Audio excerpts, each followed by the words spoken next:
I wanted to focus particularly on this kind of question about futurism and how it informs the kind of work and how you've talked a little bit about how this is really central to what you're doing, but like what exactly does this mean?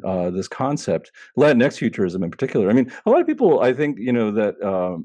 Are familiar with the idea of like Afrofuturism, the sort of this, as I mentioned in the introduction, this kind of cultural movement that sort of says, like you sort of suggested, for people of the African diaspora, right? Our history has been sort of taken from us, our lives and our cultures, and we've had to sort of reimagine these connections and who we are.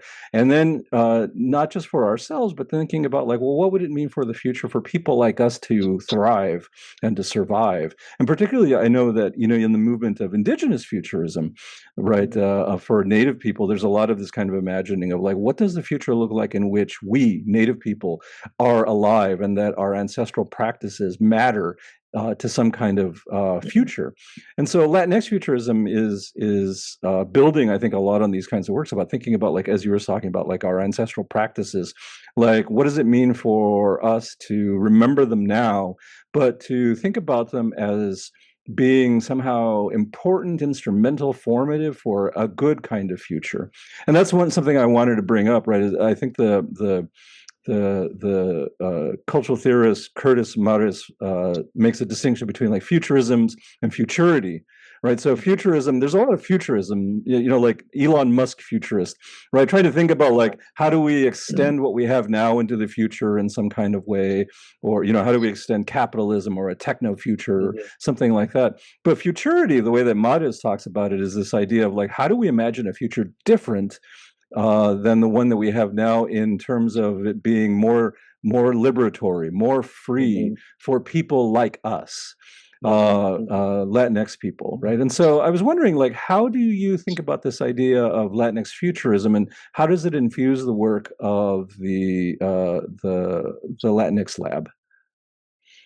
I think you hit a key point there that has to be kind of, I'm going to bring it out a little bit more, is that there are people imagining futures, right? And we see this in terms of the Heritage Foundation with the Project 2025. Elon Musk is planning futures. Bezos has futures already planned.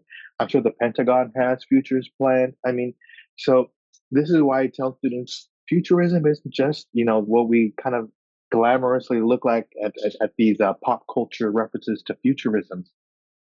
It is urgent work that we must have concurrent projects of futurism and futurity uh, so that we are ready. Because if not, we will be caught flat-footed and oh, we're supposed to have a plan, right? Oh, somebody else has a plan. So that I think is also the urgency of this. And I think when you look at uh, bringing this to students, but also why are students in college, right? A lot of students, have these external factors, right? I'm in college because I want to be an attorney or a doctor or whatever. But it's always been me and my mom, and when I think of my future, right, this very real individualized thing, it's like I gotta provide for my mom's, right? That's what they always say.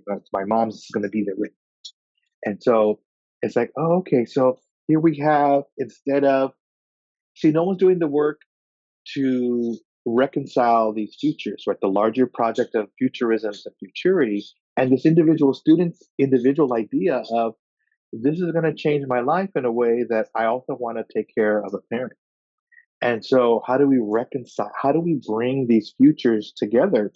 And really, like a Rebosa, I'm thinking about, again, Cisneros' work in Caramelo, where she is doing kind of some time travel in that book, in terms of the weaving and the way in which things can be woven together and brought together, not in opposition, but also acknowledging the integrity of difference, right? This is something that, when we talked in the 80s about sameness and difference and how do we do, how do we come together while at the same time maintaining identity, while at the same time working together, right? I think this idea of weaving, because the individual threads remain, the red, the blue, the yellow, the white, um, but together they make a transformative fabric. And I think this is the work that we have to do to make this larger project make sense to people. And I think the storytelling component is critical because it's not just teaching students storytelling, but actually doing storytelling as part of pedagogy.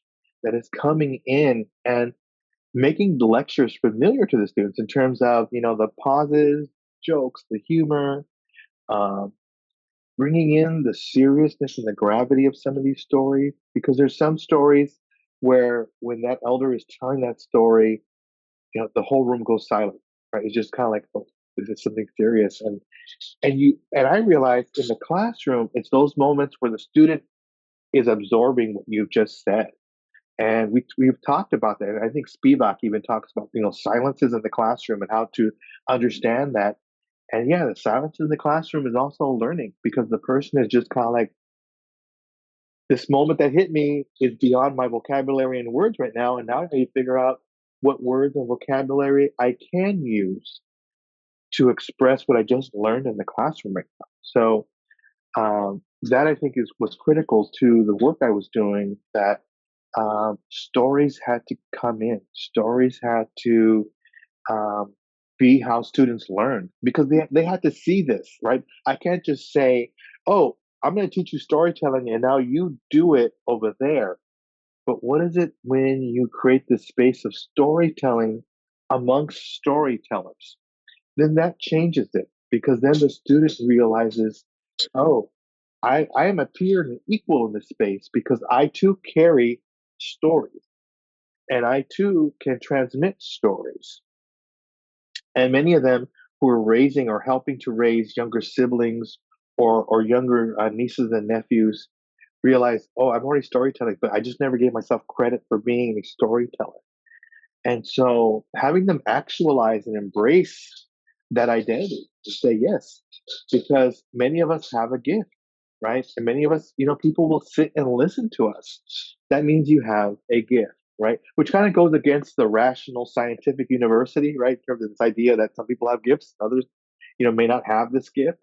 It's not in the hierarchy sense of that, but in terms of understanding that there are larger and external social forces that have got this young person here who has gifts that have never been acknowledged or validated. So the storytelling component isn't just, oh, I'm gonna, fairy tales and open a book and it really is this energetic, frenetic, um, generating kind of it has to be generative in terms of it has to create other stories and it has to create kind of that domino effect, that shock wave.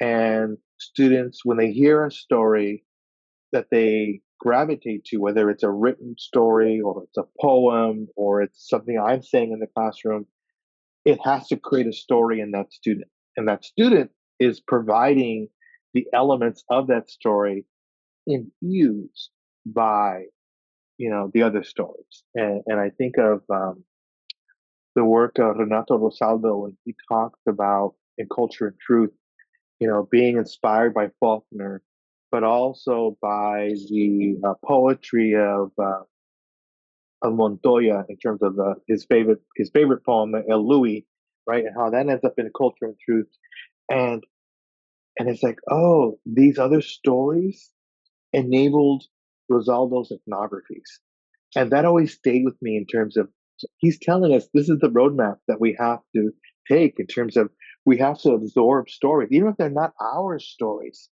And we can think about those other stories that we've heard, right? The alternative stories that inspired other stories, right? And I think of, is it Mahfouz with Medak Ali and the way it gets translated into Mexico for Callejón de los Milagros, and this Egyptian story becomes a Mexican story. And from there, it also gives us that different storytelling, the multiple point of view storytelling that I think so many of us gravitate to in terms of the point of view storytelling, right? The mom story versus the son story versus the neighbor story, right? And I think it's it's um, it's important to have those stories. So